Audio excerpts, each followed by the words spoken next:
segunda carta aos Coríntios, capítulo 10, versículo 4 e 5.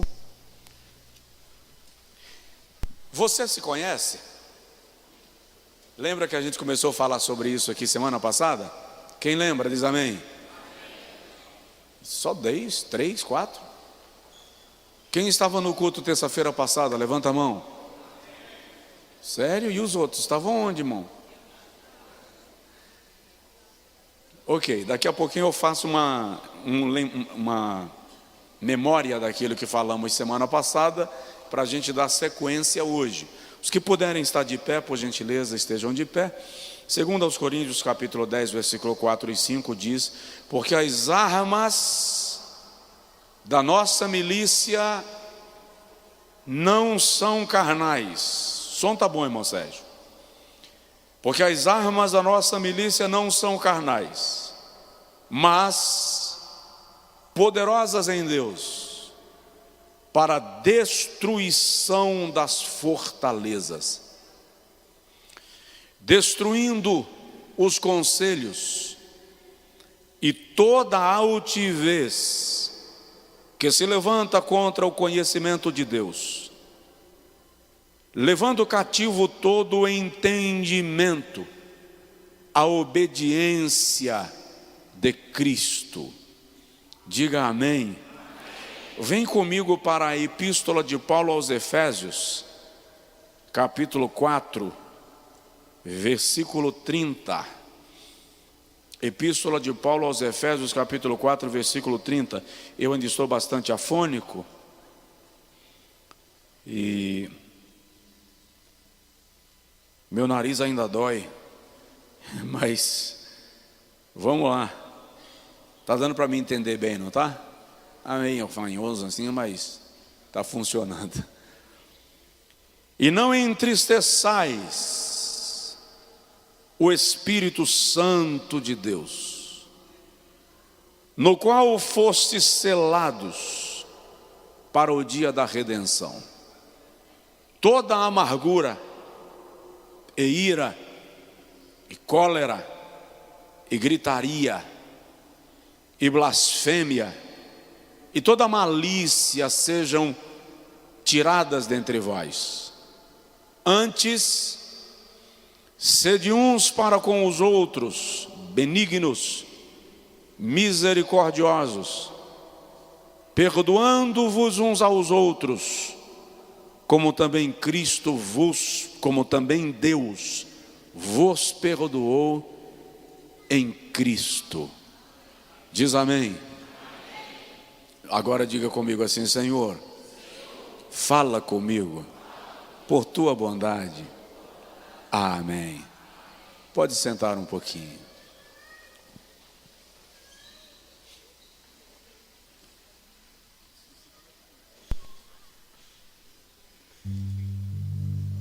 Semana passada, eu comecei falando com os irmãos aqui sobre assumindo o controle. E eu falei sobre não assumir o controle da tua mulher, não assumir o controle do teu marido, da tua namorada, do teu namorado. Assumir o controle de si mesmo.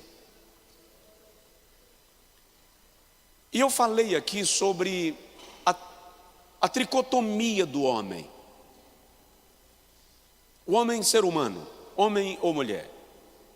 Nós somos espírito, alma e corpo. E disse aos irmãos que o espírito é a parte imaterial que se comunica com o seu Criador.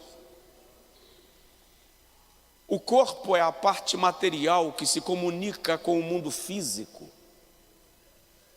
A alma é a parte imaterial que faz a conexão do nosso ser com o mundo físico e o mundo espiritual. Eu disse aos irmãos aqui, Salomão chama o corpo de vaso de barro, o espírito ele chama de copo de ouro, e a alma ele chama de taça de prata. Eu disse também aos irmãos que o corpo é fadado ao cansaço, ao envelhecimento, o espírito é eterno, e a alma forma as colunas mestras da nossa consciência. Todos os sentimentos e emoções residem, brotam, afloram na alma. Eu cuido do meu corpo, eu disse aqui, tomando um banho de vez em quando, fazendo uma caminhada, ora por outra, indo ao médico, fazendo um check-up, porque afinal de contas, a saúde está sempre surpreendendo. De preferência, cuide do corpo não tentando passar por uma porta de vidro fechada. Isso lhe preserva de alguns danos. Eu cuido do espírito alimentando de Deus, da sua palavra, pela oração, pela convivência com os meus irmãos. Mas e a minha alma? Como eu cuido da minha alma? As academias estão cheias de pessoas cuidando do corpo, com a alma desmanchando. Os centros de cirurgia estética estão com fila de pessoas querendo aparelhar o corpo, com a alma desajustada. Os templos estão cheios de pessoas se preocupando muito com a sua espiritualidade e ignorando que o estado da nossa alma faz parte da nossa espiritualidade. Mostrei para os irmãos aqui que nós temos personalidade, temperamentos, que para o pai da medicina, esses temperamentos reproduzem as 4 estações do ano: outono, inverno, verão, primavera, primavera, verão, outono, inverno. É a nossa personalidade. Temperamento não é caráter. Temperamento é o que eu sou. Caráter é o que eu faço. Eu não posso medir uma pessoa por um ato isolado. A convivência se torna muito mais inteligente, e ao longo dos meses eu vou falar um pouco mais sobre isto, em outras séries que estão sendo preparadas em meu espírito. A convivência se torna muito mais inteligente quando você busca se conhecer e conhecer as pessoas com quem você convive. É muito fácil medir as pessoas pelo que dizem delas para nós. E é muito fácil medir as pessoas por atos isolados, que nem sempre traduzem o que elas de fato são. Já me falaram acerca de uma pessoa muito mal. Ela era a pessoa mais intragável que já me apresentaram. E o pouco contato que eu tive com ela, eu percebi que ela realmente era muito azeda, era uma coalhada. Você sabe como se faz coalhada? De leite azedo. Mas um dia eu resolvi me aproximar. E liguei para aquela pessoa e disse: estou indo aí tomar um café. Uma senhora, faz o cuscuz que eu vou levar a manteiga. Ela disse: mentira, se eu não venho tomar café na minha casa, já estou a caminho. Quando eu cheguei, a mesa estava farta. Bolo, cuscuz, pão, biscoitos, aqueles polvilhos. Ela caprichou. E enquanto tomava café, fui conversando e ouvindo a sua história de vida. Percebi que por trás daquela coalhada tinha, na verdade, uma pessoa que já foi muito espancada, batida, machucada, e que ninguém jamais se preocupou em, pelo menos, discernir a sua história de vida. para descobrir que o seu azedume era resultado da viagem. É preciso ter o cuidado de conhecer as pessoas, não apenas do ponto de vista social, físico, estético, conhecer sua alma. Hoje eu quero falar um pouco sobre potencialize as suas emoções. Como tornar as tuas emoções uma potência em teu favor. Ligar o turbo, ativar a força extra para superar os desafios, porque nem todos os nossos desafios serão vencidos exclusiva e unicamente pela oração. Oração sem inteligência, sem sabedoria, leva você a receber o milagre de Deus e jogar o milagre pela janela, porque Deus fez o milagre, mas você não teve a inteligência para recebê-lo e desfrutar dele. Eu disse aqui terça-feira passada, do que adianta ganhar, conquistar tudo e não conquistar a si mesmo? E aliás, esta premissa é bíblica. Jesus diz no Evangelho segundo Marcos, capítulo 8, versículo 36, assim: do que adianta o homem ganhar o mundo inteiro e perder a sua alma?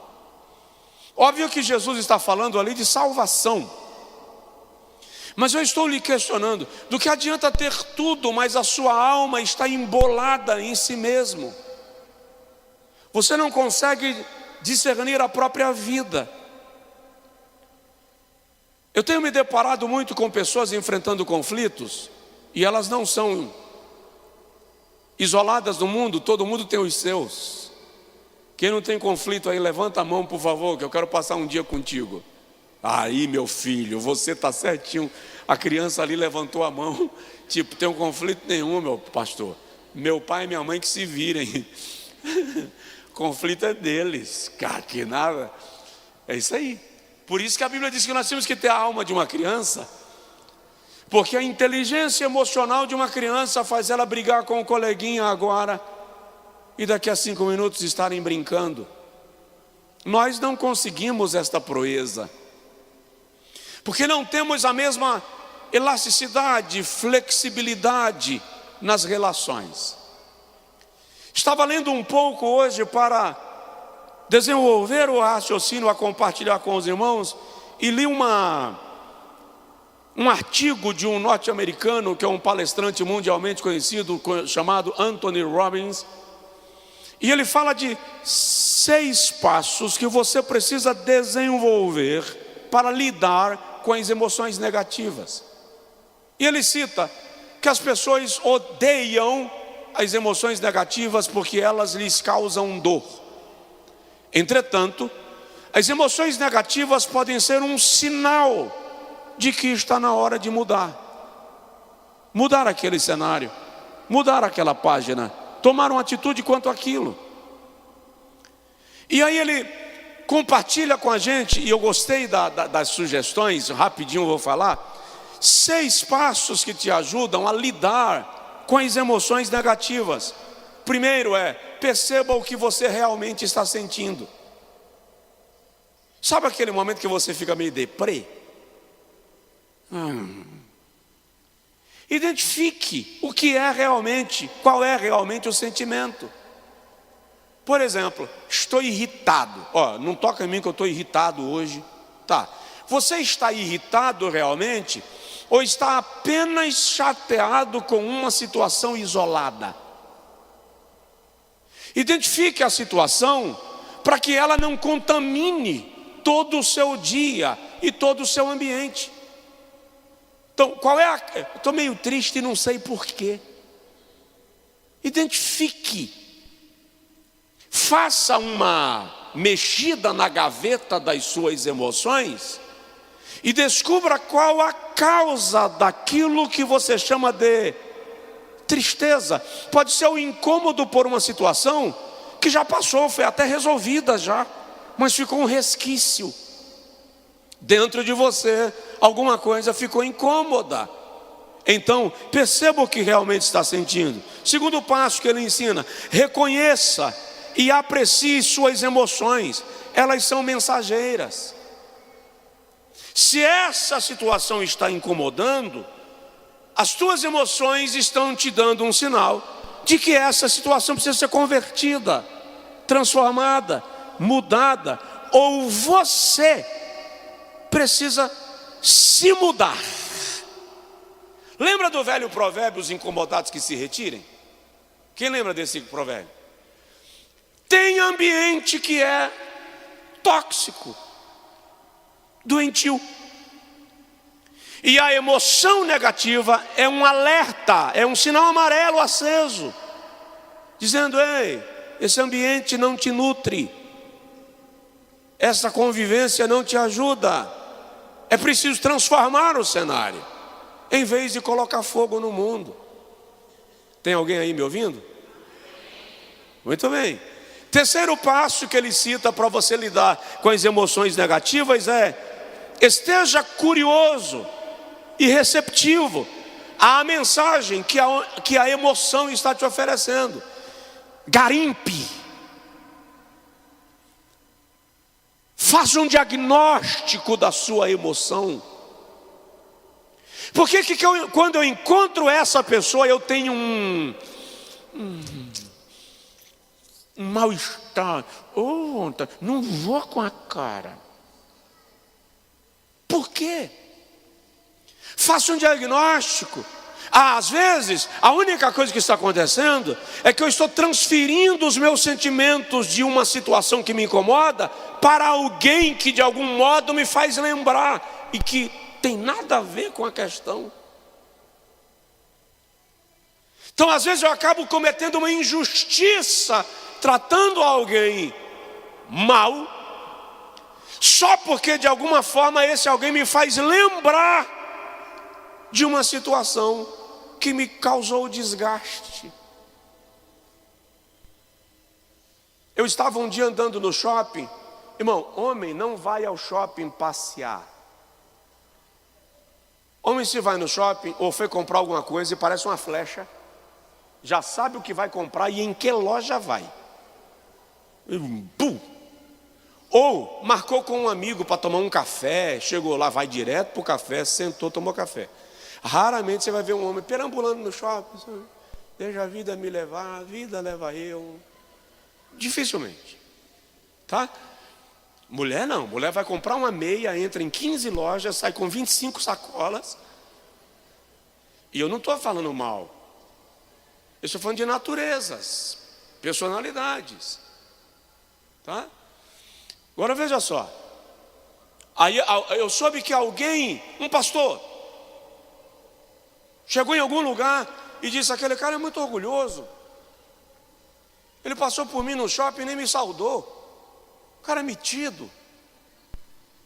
E aí soltou mais outros adjetivos legais.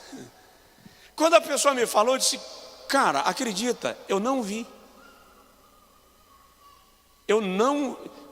Raramente eu vejo alguém quando eu estou num shopping, irmão. A minha timidez já me estraga. Porque eu ando, mas eu ando assim, todo trancado em mim mesmo. É fruto da timidez. Então não custa você chegar e dizer assim: paz, pastor, tudo bem? Entende? Me acorda da minha timidez. Então ele saiu com uma impressão equivocada, porque não teve a habilidade de fazer uma análise do cenário. Então, diagnosticar a sua emoção acerca de uma situação ou de alguém te levará a um posicionamento mais equilibrado, mais amadurecido sobre aquela pessoa ou sobre aquela situação. O quarto passo que Robbins nos ensina é: seja confiante, desenvolva confiança, que você pode diagnosticar a emoção, controlar a emoção, mudar o que sente e lidar com o ambiente. É preciso desenvolver, e nisso eu preciso provocar os pais. Nós temos uma tendência natural de roubar dos nossos filhos a confiança, torná-los inseguros, eternamente dependentes de nós, porque só a gente sabe discernir. E nunca damos a eles a oportunidade de um crescimento que faz parte do plano de Deus para a vida de cada indivíduo e de cada ser. Você está me entendendo? Diga amém. Ele diz, quinto passo, tenha a certeza que você pode controlar a emoção. Querido, se você não desenvolver a habilidade de controlar a sua emoção, você vai viver em conflito o tempo inteiro. E o sexto passo, anime-se e haja. Isso vai desenvolver a habilidade de lidar com as emoções negativas que todo mundo sente. Mas o que eu quero agora compartilhar com você, em não muitas palavras, é como potencializar as minhas emoções e crescer, caminhar, sem ficar travado. Presta atenção nisso. A Bíblia está repleta de exemplos de pessoas que foram travadas pelas emoções. Vou dar um. O pai de Abraão. A chamada que aparece no capítulo 12 para Abraão, olha bem para mim, não era de Abraão, era de Terá. Se o irmão ler Gênesis capítulo 11, versículo de números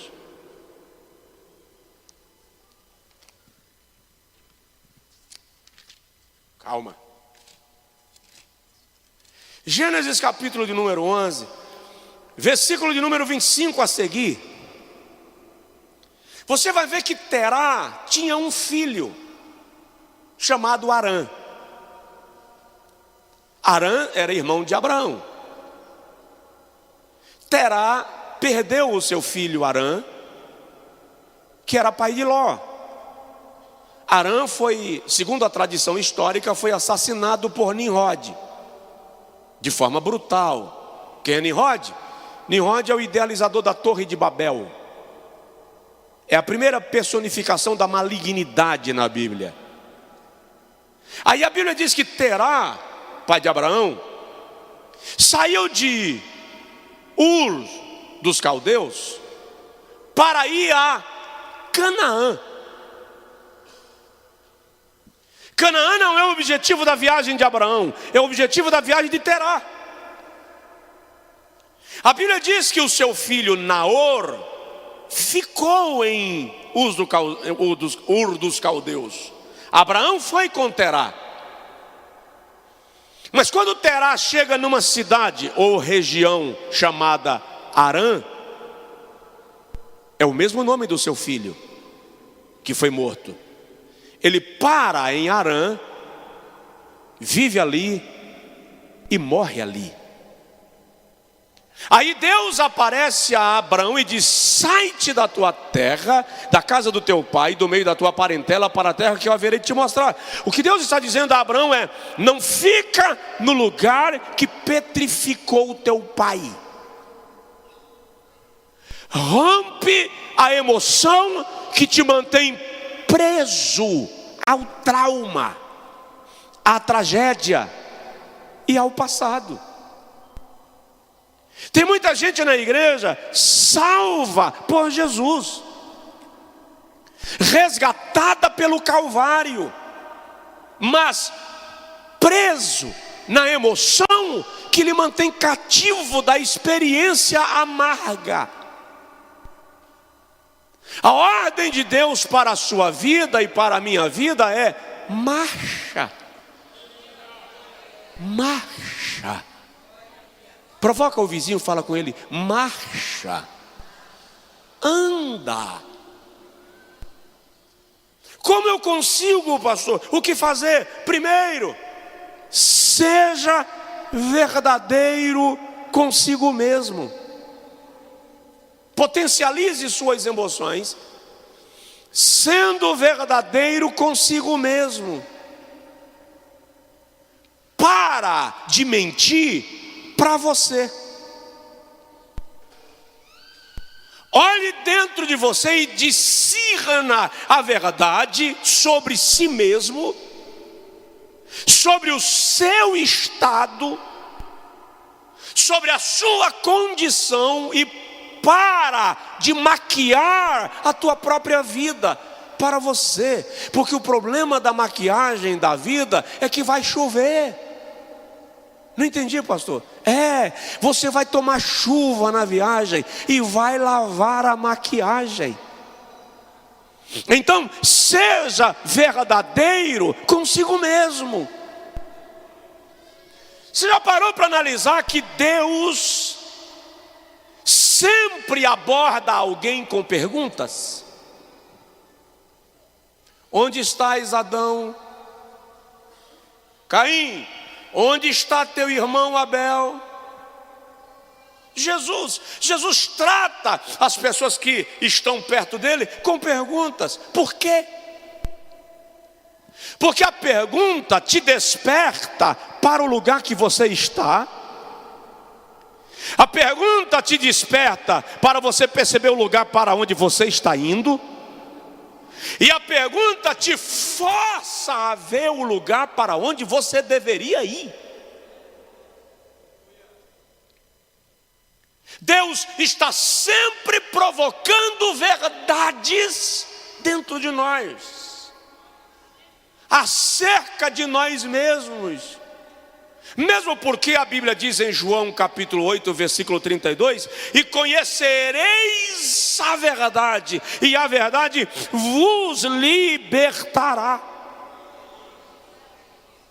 Então, olha bem para mim, para de dar desculpas a você mesmo. Sabe aquele dia que você acorda, precisa viajar cedo, mas teu corpo não quer levantar, e você cria 1.500 argumentos para você mesmo? Você começa a criar algumas desculpas para si mesmo. A mente é mestre em criar desculpas, subterfúgios para te manter cativo. E o detalhe é que as prisões da alma são feitas de pensamentos. Quebre-as. Rompe o ciclo. Faça perguntas para você mesmo do tipo: a quem eu tenho ouvido? Quem é a pessoa ou as pessoas que têm a chave das minhas emoções e que me manipulam baseados nas minhas emoções? Que tipo de pessoa eu tenho sido? Quem são os meus conselheiros? Quem me motiva? Isso vai tirar algumas cascas, algumas capas que vão fazer você olhar para você dentro de uma perspectiva real e não fantasiosa. Você está muito mal. É normal no Ocidente isso. No Brasil, então, é uma delícia. Estou muito mal, não estou aguentando ver tua cara. Quer saber? Vou comprar um pacote de viagens, vou para Nova York, vou para Paris, vou para as Ilhas Maldivas. Quem sentir de Deus de mandar o presente aí, pode deixar Jesus usar. Eu vou para Maragogi, vou para a praia. Vai, desfruta, mas lembra de uma coisa: onde você vai, a realidade vai contigo. Você compra passagem para você, mas você compra passagem também para a tua realidade. Sai do mundo das novelas, vem para o mundo real e não deixa que a viagem seja uma fuga. Faça com que a viagem seja uma oportunidade, não uma rota de escape. Seja verdadeiro com você. Isso te potencializa. Salmo 91 diz: a tua verdade é escudo e broquel. O teu espelho te diz a verdade todo dia. Lembra da velha párola? Espelho meu, existe no meu reino alguém mais bonito do que eu? A mensagem moral desse conto de fadas é: você precisa de alguém que te diga a verdade. E ninguém melhor para te dizer a verdade para você do que você mesmo. Tem alguém na casa? Segundo lugar, potencialize as suas emoções. De que modo? Para de protestar e toma atitudes. Não adianta você ficar contestando quem te criticou, respondendo quem te acusou, brigando com quem te censurou. Não, mude o que precisa ser mudado. Se movimente. Faça o tempo mudar as circunstâncias a partir das tuas atitudes. Jacó, Gênesis capítulo de número 30, ele chega para Raquel e Léia e diz: olha, eu tenho percebido que o olhar do teu pai e o semblante dos teus irmãos já não é mais o mesmo para comigo. Jacó não foi brigar com Labão, não foi brigar com os cunhados. Ele entendeu que aquilo era sinal de que a hora de mudar chegou. E ele chama as suas duas mulheres e filhos e diz: arruma as coisas que nós vamos retornar para a terra dos meus pais. Meu avô usava uma expressão que dizia: cavar daí, que se alguém fizer isso aqui, eu vou cavar nos pés. E meu avô ia mesmo. Ele ia cavar nos pés, como ele dizia. Para de cavar nos pés, de tirar pergunta, de tirar satisfação. Force uma mudança em você mesmo, que vai mudar as circunstâncias ao seu respeito. Lembra do pastor Jorge Linhares? Ele conta que quando o Corolla foi lançado, ele foi lá na concessionária e comprou um Corolla 0. Só que ele ficou com vergonha de sair com o carro. O que os vizinhos vão dizer do pastor de carro 0? E ele deixou para sair de noite, porque ele ia fazer um casamento, e ele disse: sair atrasado, para já estar escuro. Só que ele disse que quando ele tirou o carro da garagem, tinha 3 jovens na calçada conversando, e um fez assim. E ele leu os lábios de outro, quando fala assim: o carro do pastor. O mundo caiu, desabou, acabou. Aí ele diz que foi para o casamento, fez o casamento constrangido. No outro dia não foi no carro novo para o culto, com vergonha, e começou a procurar aqueles rapazes para explicar, até que um dia ele encontrou um. Meu filho, naquele dia que eu estava saindo, eu vi que vocês estavam conversando, vocês falaram sobre o meu carro, mas eu queria dizer para vocês: eu sou escritor de livros, eu sou autor e tal, eu recebo direitos autorais. E o rapaz disse: eu falei do seu carro? Não, senhor, eu tenho todos os seus livros. Aí ele sofreu o outro. Ficou um dia procurando o outro, até que ele encontrou um dia. Disse: rapaz, naquele dia que eu estava saindo de carro, eu comprei o carro, você viu tal, eu vi que você falou, e PBB. O rapaz disse: eu? Não, minha mãe congrega na sua igreja, eu vou falar do seu carro, pastor. Então foi o outro. E lá vai ele na garimpagem de encontrar o outro. No dia que ele encontrou, vai a mesma explicação. E o rapaz diz assim: eu falei do seu carro, pastor? De jeito nenhum. Eu ouço suas pregações, eu admiro o senhor, eu vou nos seus cultos. Aí ele disse que entrou em casa aliviado. Afinal de contas, agora está explicado para todo mundo. Quando ele estava entrando no banho para se arrumar, Deus falou com ele assim: Jorge, vende esse carro vai lá na feira do rolo, compra uma Brasília velha. Ele disse: Senhor, de um Corolla para uma Brasília, ainda tem que ser velha. E Deus falou com ele: não, compra um Del Rey, mas compra acabado. Mas Senhor, não entendi. E Deus falou com ele: então aprenda a conviver com as críticas.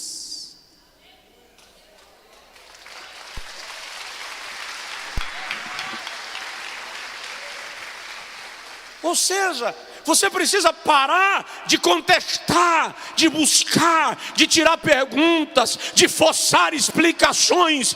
Tome atitudes que vão fazer com que a circunstância da tua vida prove que o cenário mudou. Potencialize as suas emoções. Terceiro, para você potencializar suas emoções, se associe com pessoas que têm os teus valores. Provérbio antigo que diz assim: me digas com quem tu andas, e eu te direi quem tu és. Um outro provérbio antigo está lá no livro de Provérbios dos mais velhos: quem com porcos anda, farelo come. Paulo diz: as más companhias corrompem os bons costumes. Comece a observar quem são seus amigos. Selecione as pessoas que farão parte da sua vida. O que eu vou falar agora é muito chato, mas leva mal não. Não deixa todo mundo entrar na tua casa. Não deixa todo mundo entrar no teu carro. Ih, pastor, isso é superstição. Não, é filtro. É filtro. Lamentavelmente, há pessoas que são dispostas a desfrutar do que você tem, mas não estão dispostas a se alegrarem porque você tem. Gente carregada de um espírito de inveja, de ciúmes. Então, se associe com pessoas que acreditam, que praticam os teus valores. Uma pesquisa revelou que nós somos a média dos nossos 5 melhores amigos. Dá uma olhada. Com quem você anda? Quem toma teu tempo? Vou fazer uma pergunta escandalosa. Você já fez um cálculo de quanto custa uma hora sua? Não sabe fazer? Tá. Soma tudo que você gasta, todas as suas despesas do mês. Todas. Do pão à prestação da casa ou do apartamento. Tudo. Quando você somar, divide por 30, é o que você custa por dia. Aí divide por 24, é o que você custa por hora. E responda para você mesmo: se você não está dando uma hora da sua vida para situações e pessoas que não justificam o tempo que está sendo dedicado a elas.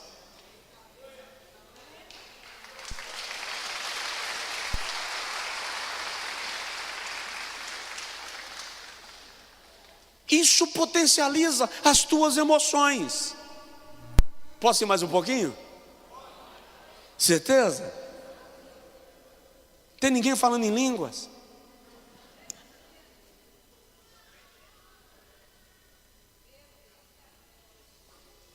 Quarto lugar, para você potencializar as suas emoções, ouça as pessoas. Desenvolva a habilidade de ouvir. Sabe, quem tem filhos pequenos aprendendo a falar, e eu tenho, precisa aprender a ouvir a criança formular a frase ela não consegue falar a palavra, articular a palavra direito, então ela vai procurar uma outra palavra para substituir a que ela quer. E aí ela vai reiniciar a frase. Uma frase às vezes demanda uma sentença inteira. E a maioria de nós, como a gente é inteligente, já entendeu o que a criança quer falar. A gente, para ajudar a criança, diz: já entendi, minha filha quer, meu filho quer que papai faça isso e isso. Mas presta atenção, pode observar que quando você completa a frase, ela chora. Mas por que você está chorando? Porque você não me ouve. Mas eu te ouvi, eu já entendi o que você quer. Mas para ela não basta você entender, ela quer ter o direito de se expressar. Uma das coisas que eu aprendi no gabinete pastoral é que muitas vezes a pessoa não quer me ouvir, ela só quer ser ouvida. Só que nós temos o hábito de, enquanto a pessoa está falando, a gente já está construindo a resposta. E acontece que quando você constrói a resposta, ao mesmo tempo que a pessoa fala, você não ouve o que ela disse. Eu ouço, pastor, homem é que não tem habilidade de fazer duas coisas ao mesmo tempo. Mulher tem. Mas presta atenção, a comunicação não é aquela que foi verbalizada. Comunicação é a que está nas entrelinhas. E se você tomar tempo para elaborar a resposta, enquanto a pessoa está comunicando, você não lê as entrelinhas. É por isso que Jesus nunca tem pressa de responder a uma abordagem. Jesus não interrompe a fala de nenhuma pessoa que lhe procura na Bíblia. Ele deixa o camarada falar à vontade. Porque ouvir é parte nuclear da comunicação.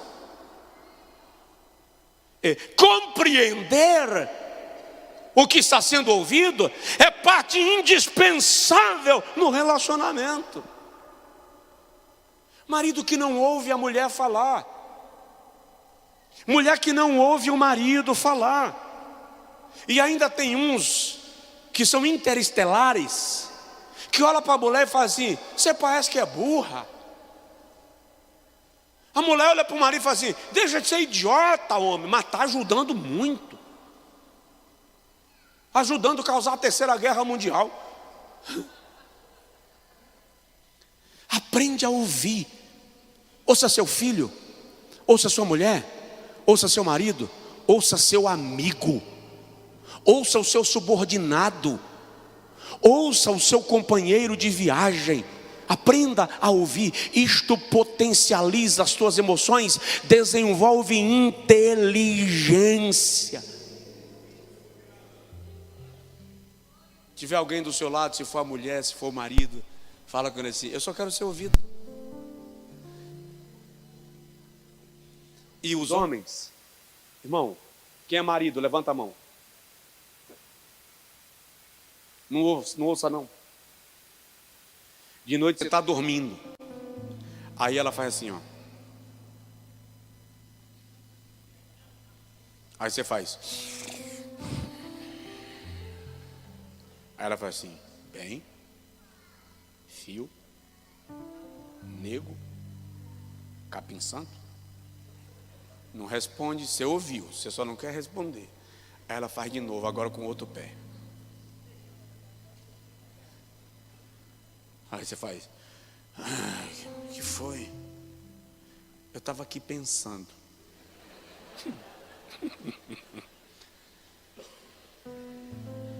Quando ela disse assim: eu estava aqui pensando, pode dizer assim: receba.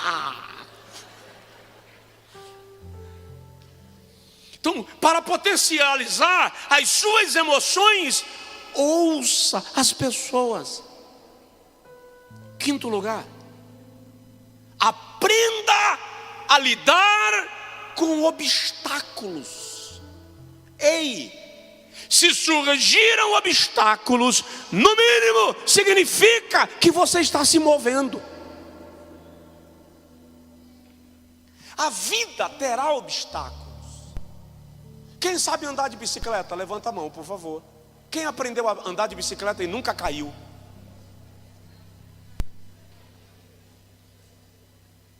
Você aprendeu a andar de moto? Quem aprendeu a andar de moto e nunca deu aquela arrancada que a moto vai e você fica?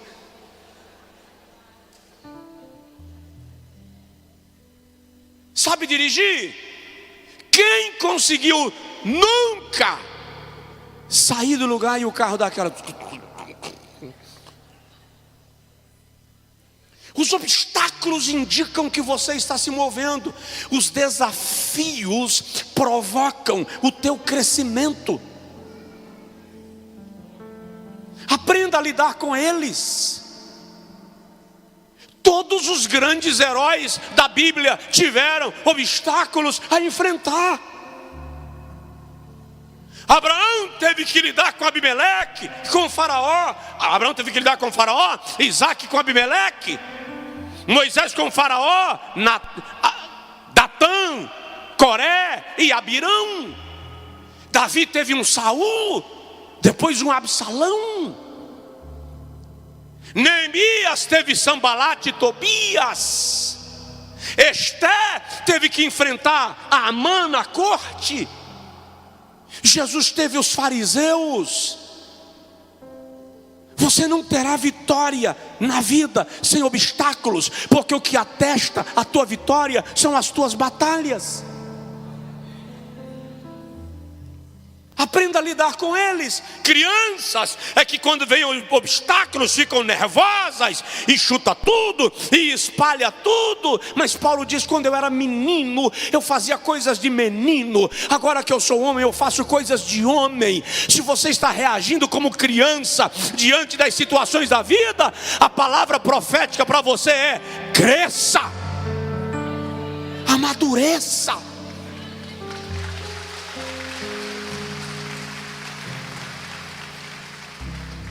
Casamento tem obstáculos. Ser solteiro tem obstáculos.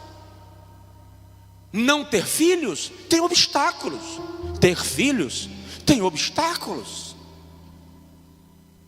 Não vou querer ter filho, vou criar gato.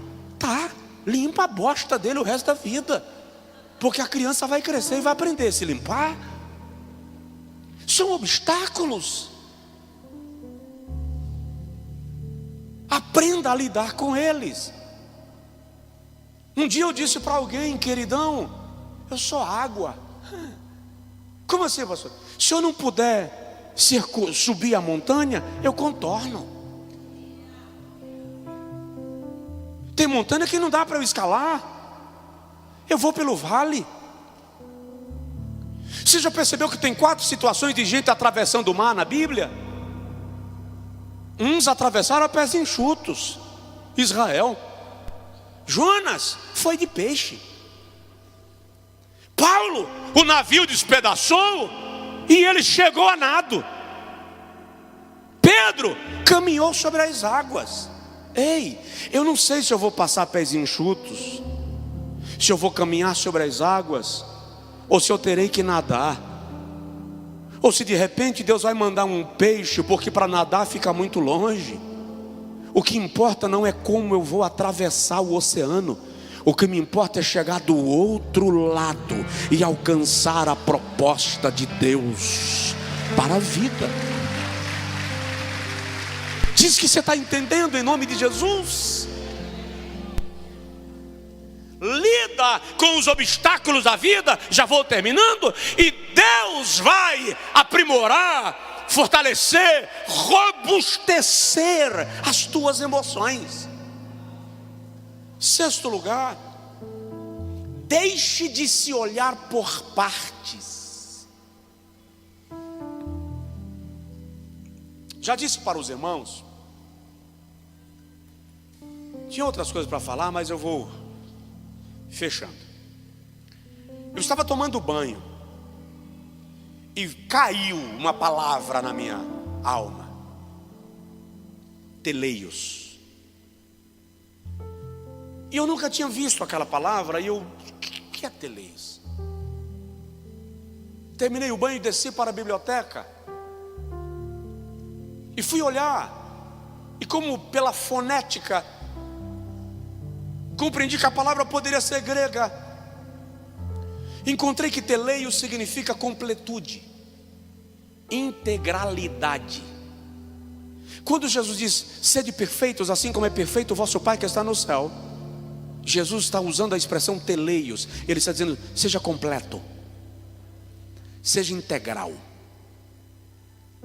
As especializações ensinaram a gente a se olhar por partes. Joelho doeu, você vai onde? Um médico específico. Ouvido doeu, você vai onde? Um médico específico. E aí parece, quando você chega no consultório do médico do ouvido, otorrinolaringologista, pode acreditar, eu ensaiei muito para falar sem engasgar. Você pensa que você é só ouvido. Aí o que acontece? Você toma um remédio para curar o ouvido e afeta o estômago. Aí você vai no médico que cuida do estômago, e quando você chega lá, parece que você é só estômago. Ei, você não é parte, você é todo. Comece a se ver como um todo. Pare de se ver pela metade. Se olhe e descubra que Deus lhe criou teleios, completo, perfeito. Quando nós ficamos nos olhando por partes, nós temos a tendência de anular alguns aspectos da nossa vida,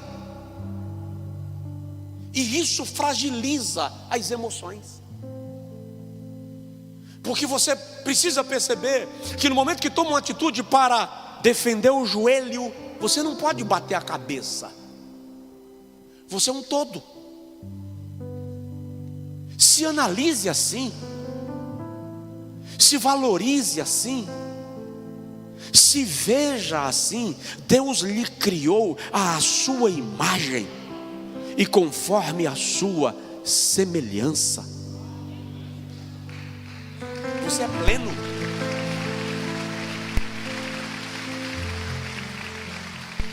Quando eu perguntei a Deus por que o Senhor me trouxe essa palavra, o Espírito Santo disse para mim: você só se enxerga como pastor e como crente. Eu disse a Deus: e o Senhor me disse: você é gente. Você não é apenas ministério e fé. Você é alma. Você é social. Você é físico. Você é emocional. Você também é financeiro.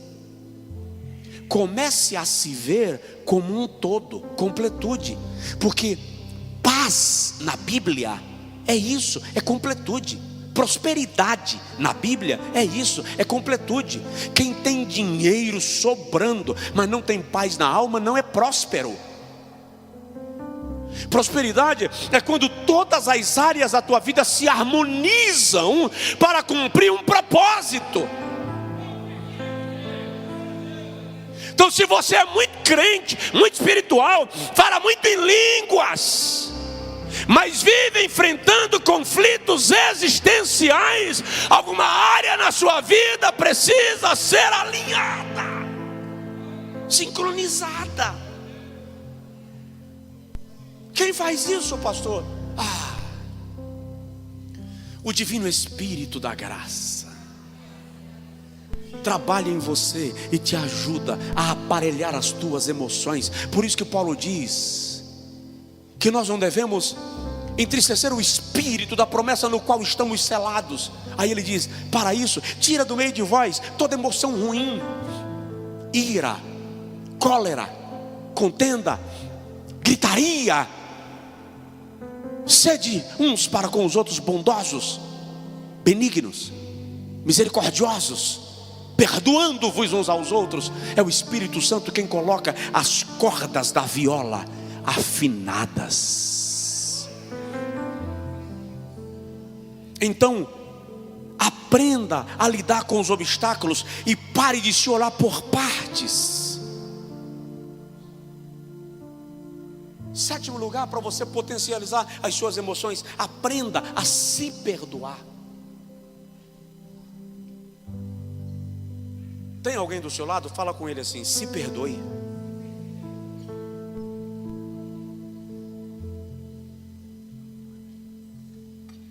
Você erra, você peca, e quando você erra, em algumas circunstâncias, mais grave do que o erro é a sentença que você recebe. Só que presta atenção, pior do que a sentença dos outros é a sentença que você impõe sobre si mesmo. E há pessoas que permanecem escravas da culpa o resto da vida. Elas nunca se livram do peso do equívoco, porque elas estão sempre se culpando por um episódio da vida. Mas olha para cá. Quem crê no perdão de Deus, levanta a mão. Quem crê que foi perdoado por Deus, levanta a mão. Se Deus te perdoou, quem é você para se contrapor ao perdão daquele que já te liberou para caminhar?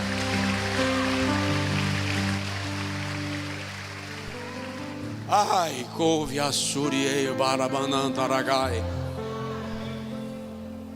Muitas vezes a acusação não é do diabo. Muitas vezes a acusação não é dos inimigos, é você mesmo. E a acusação do diabo acaba ganhando peso, e a acusação do inimigo acaba ganhando peso, porque ela é potencializada pela culpa que você nutre.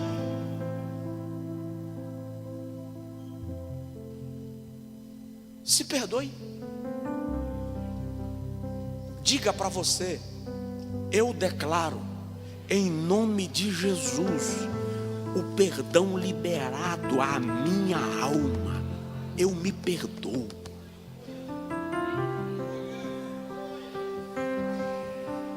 Alguém vai dizer para você: isso é auto-perdão. Que seja.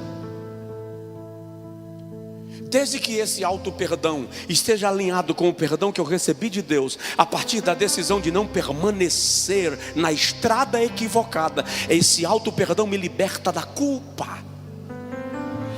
A única pessoa que quer você escravo da culpa é Satanás, porque ele te mantém cativo dele. Mas o sangue de Jesus Cristo, o Filho de Deus, nos purifica de todo pecado. Recebe o milagre da cura para a sua alma nesta noite. Ah, se eu não precisasse parar. Potencialize as suas emoções. De que modo, pastor?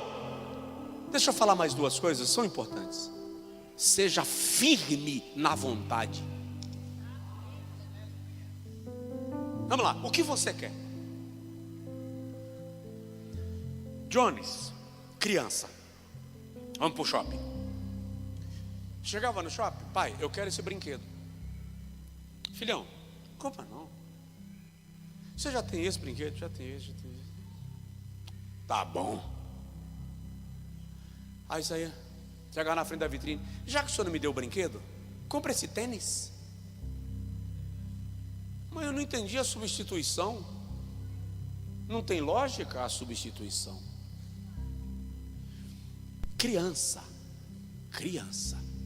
Numa criança você entende, ela está em processo de maturidade.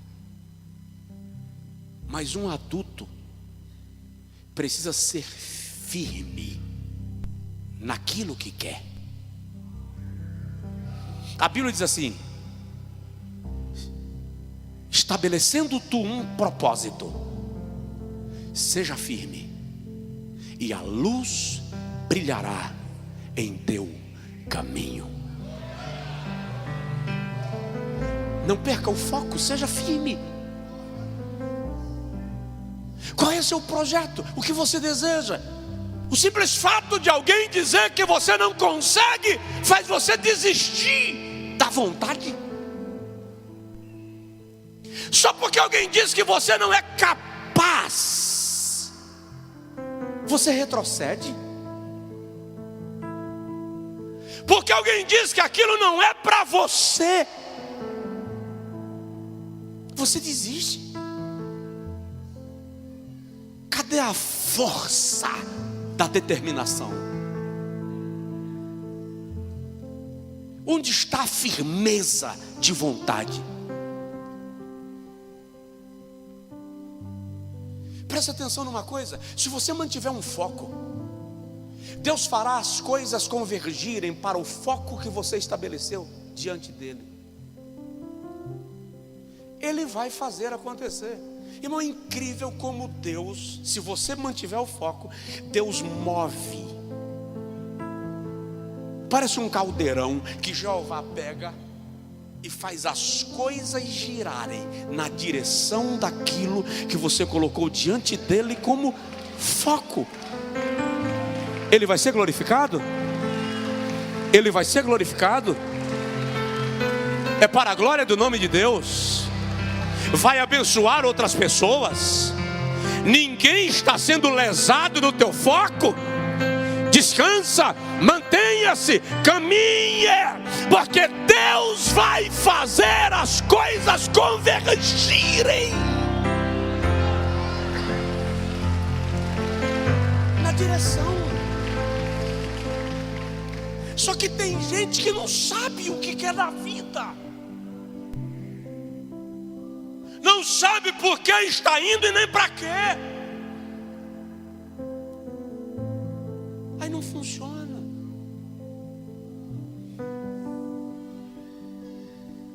Eu queria lançar um livro. Meu pai chegou num plenário cheio de pastores e pediu a alguns que poderiam ajudar o filho dele a lançar um livro. Meu pai era pastor de uma igrejinha do sertão. E um grande líder levantou e fez assim: se teu filho fosse filho de pastor fulano,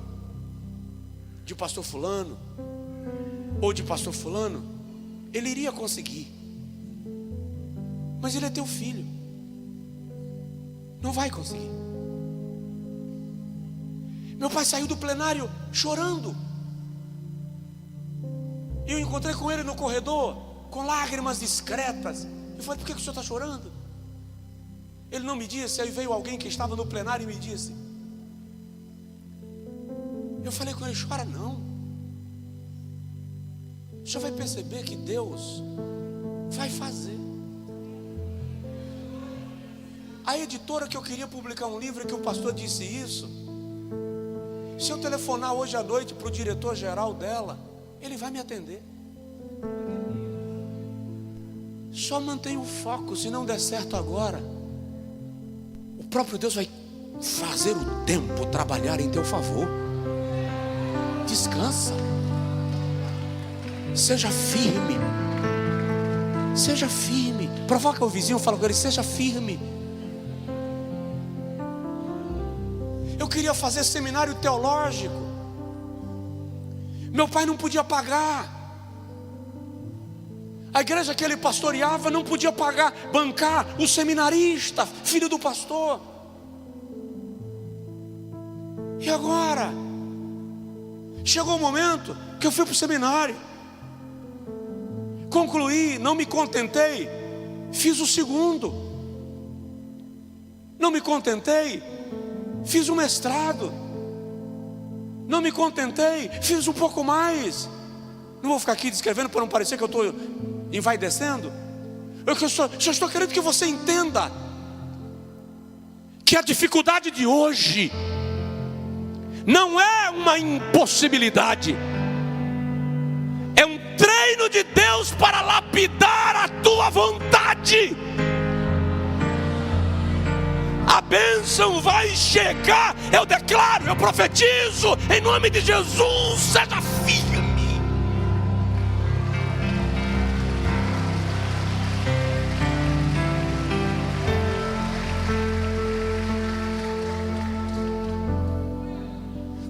Potencialize suas emoções. Cresça em conhecimento. Queira conhecer. Eu li essa semana, diz que o burro estava discutindo com o tigre. Achei interessante. E o burro disse para o tigre: a grama é azul. E o tigre disse: não é, a grama é verde. E o burro falou: não é verde, é azul. E eles entraram numa discussão. E a discussão chegou à informação ao Rei Leão. E o Rei Leão convocou os dois para o tribunal. Chegou no tribunal, qual é a causa da briga? O tigre disse: Rei Leão, o burro está dizendo que a grama é azul.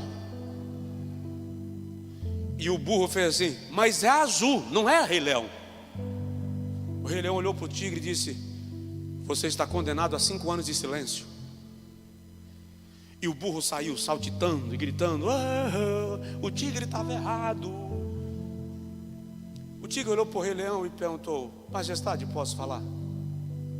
Pode, antes de começar a sua sentença. Eu não entendi o senhor. O senhor me condenou a 5 anos de silêncio, quando eu tenho razão, a grama é verde, o burro está errado. Por que o senhor me condenou? O Rei Leão disse: porque você está perdendo tempo discutindo com um burro a cor da grama. Presta atenção.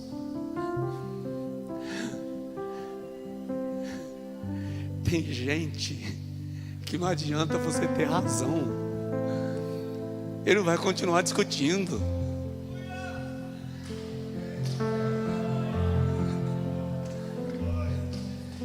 É azul? É, então tá bom. É azul.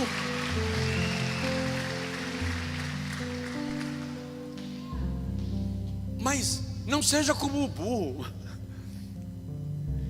Aceite perceber quando a sua opinião está equivocada.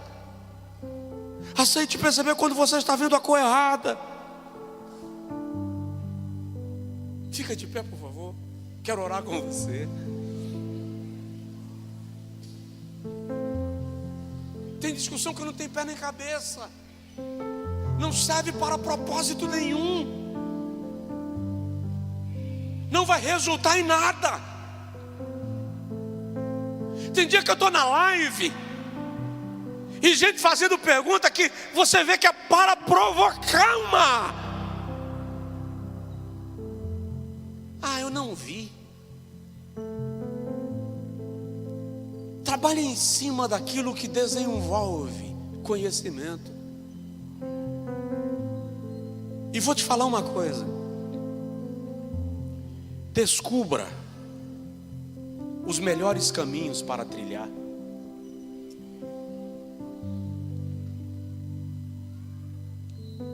Não deixe ninguém decidir o seu destino. Deus é o teu guia, Pai, Mestre. O Espírito Santo é o teu orientador. A Bíblia é a tua bússola. Decida debaixo da soberania divina, da orientação do Espírito Santo e daquilo que a palavra orienta como verdade.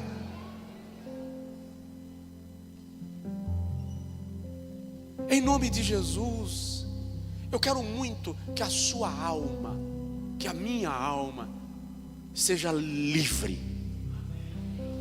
E eu não estou falando apenas livre do pecado, não estou falando apenas livre das amarras espirituais, também livre das prisões emocionais. Sua vida não é para ser pesada. Gente que anda carregando um fardo interminável.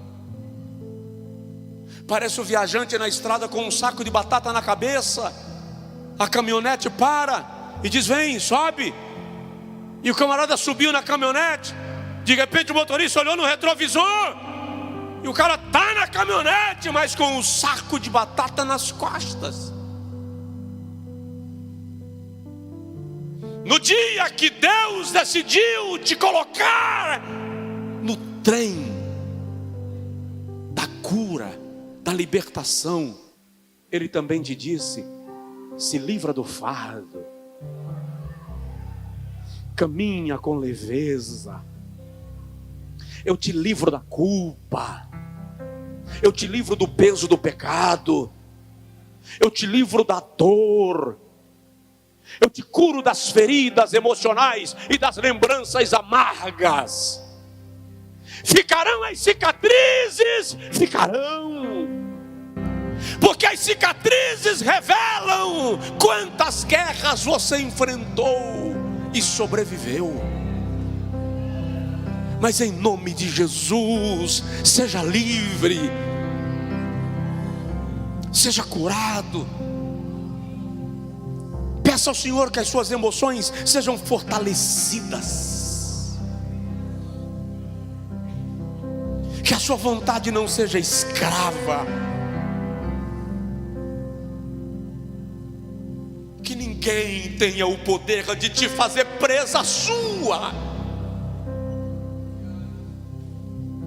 que você não seja cativo de nenhuma força limitadora, porque Deus te criou não como leão, Deus não te criou como águia, Deus te criou como imagem e semelhança do Criador. É mais do que ser leão ou águia, você é coroa da criação.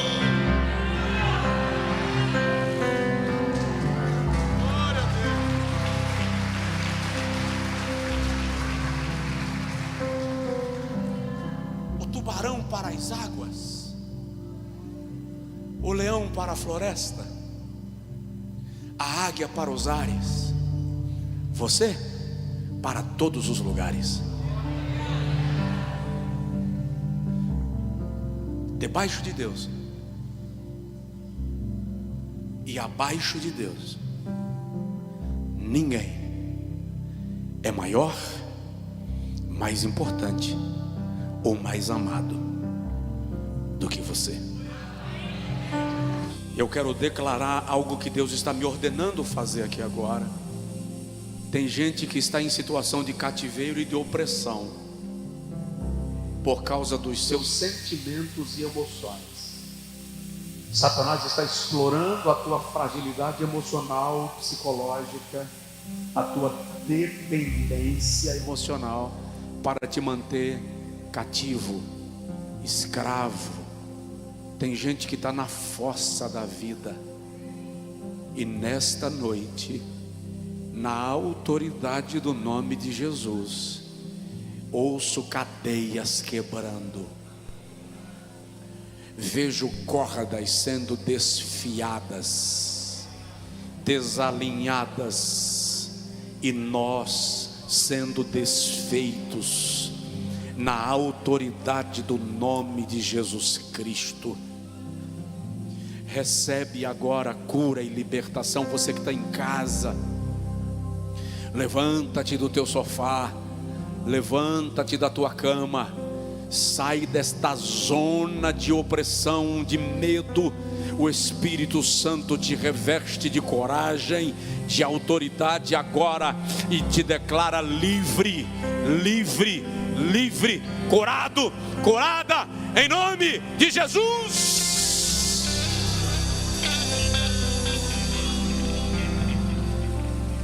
Aleluia.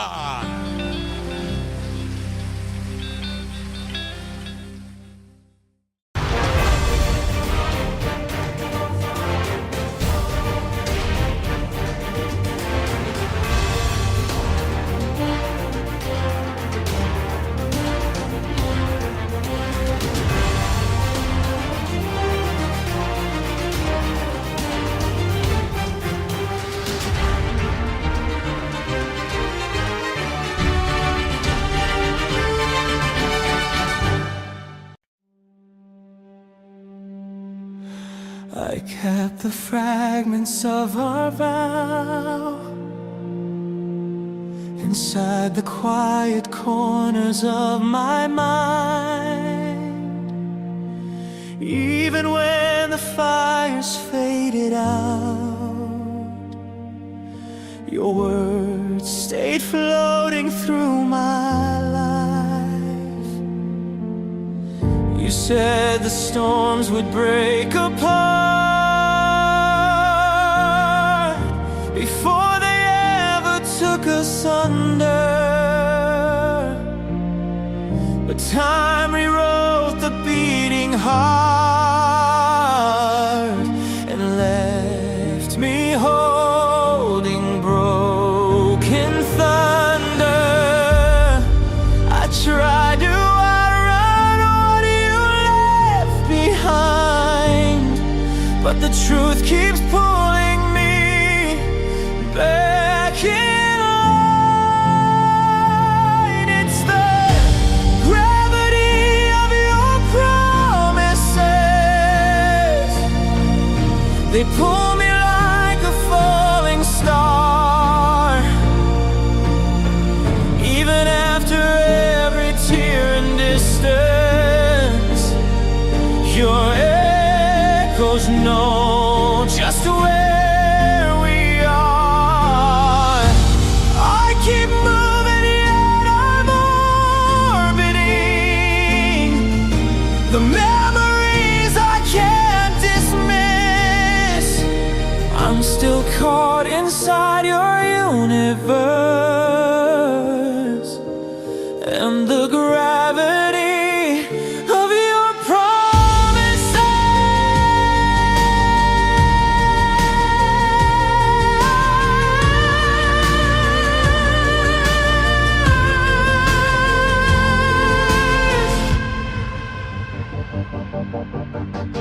I walk the ruins of our past, the places where our shadows used to dance. Your voice is buried in the cracks, a quiet ghost I never meant to chance. The aching sky begins to bend as constellations shift above me.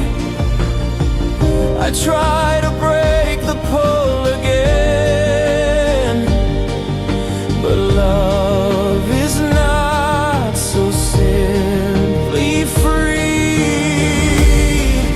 I try to outrun what I felt that night, but the weight keeps turning me back to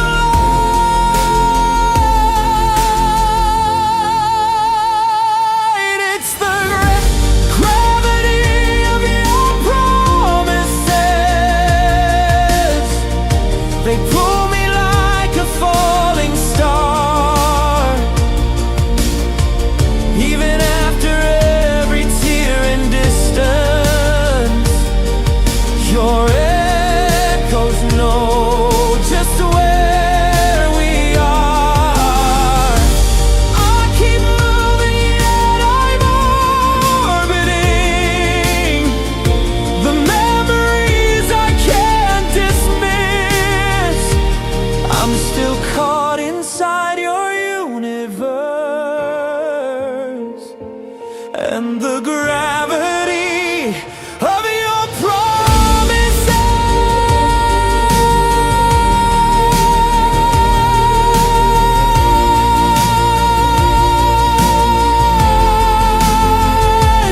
Maybe some truths were meant to stay beneath the bones of yesterday.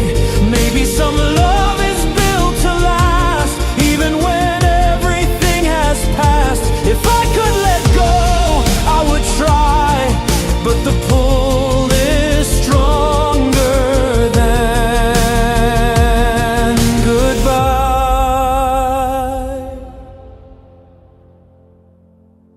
It's the gravity of your promises.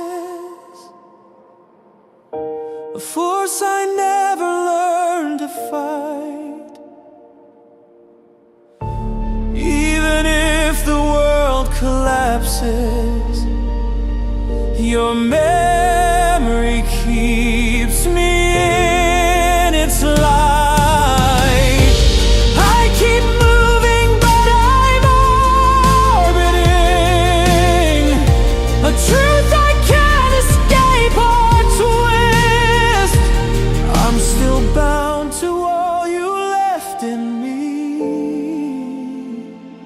by the gravity of your promises.